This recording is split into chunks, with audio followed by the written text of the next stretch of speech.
Please click like and subscribe and that little notification bell for the next episode. It's a railroad trestle. I don't think it's used anymore. No, I don't think so.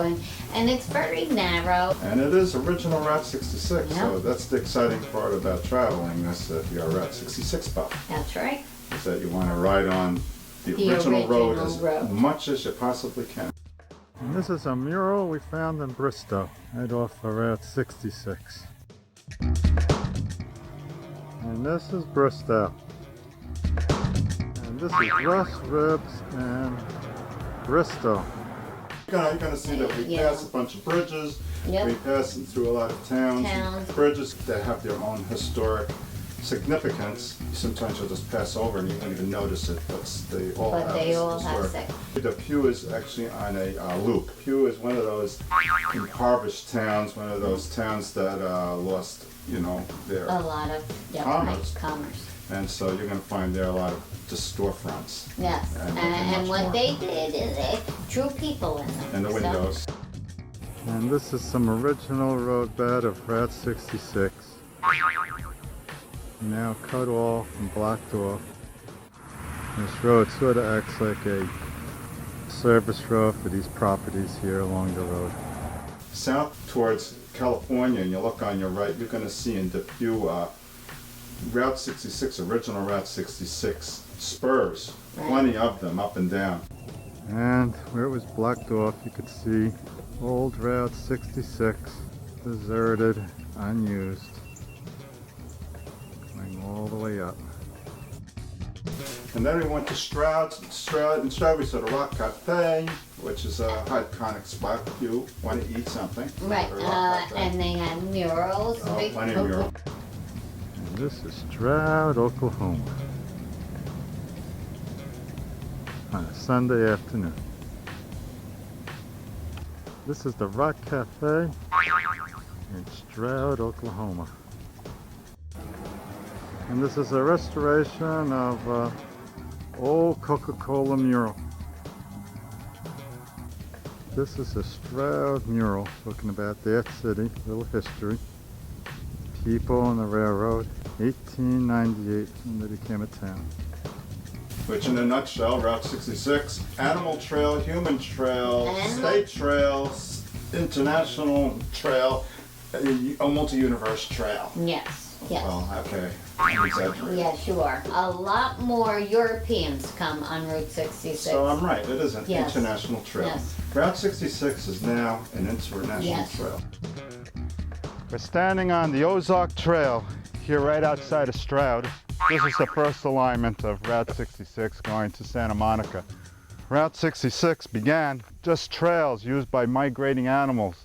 The Indians would trail and track these animals.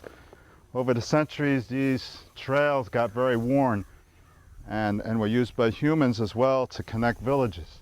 The Europeans took these paths, path of least resistance, and they started migrating west. Some of them just didn't feel like going all the way because there was so much beautiful country between here and there, and they started to settle down. And wherever they plopped down, a seed was planted and a town sprung up. Well, the towns grew, and the little local governments decided with the oncoming of an automobile, why don't we pave a road? And so the road they would pave would be one road in town where all the businesses were, and that'd be Main Street. Well, as time went on, these towns got together and they created state, and then the state government decided that they need to have some sort of thoroughfare, an interstate parkway or a highway. And so instead of spending a lot of money on a lot of paving stone, they decided, why don't we just connect each main street of each town together and just go through each town? And that's how Route 66 was born. And during the Dust Bowl, as history shows you, that was the route that all the people took to escape and find prosperity.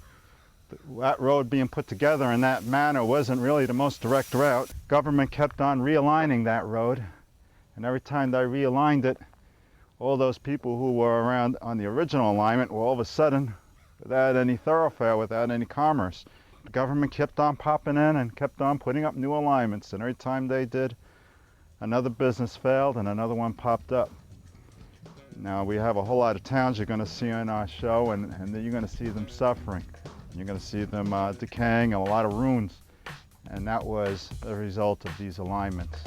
This is an Ozark Trail obelisk. That's what they call an obelisk. And it marks where you make a turn on the Ozark Trail. It's one of the few remaining ones on the trail. And actually there is a sign here for those who didn't know what it was, but it's sort of, the kids in the neighborhood didn't quite like it, so they put it down, and who am I to argue?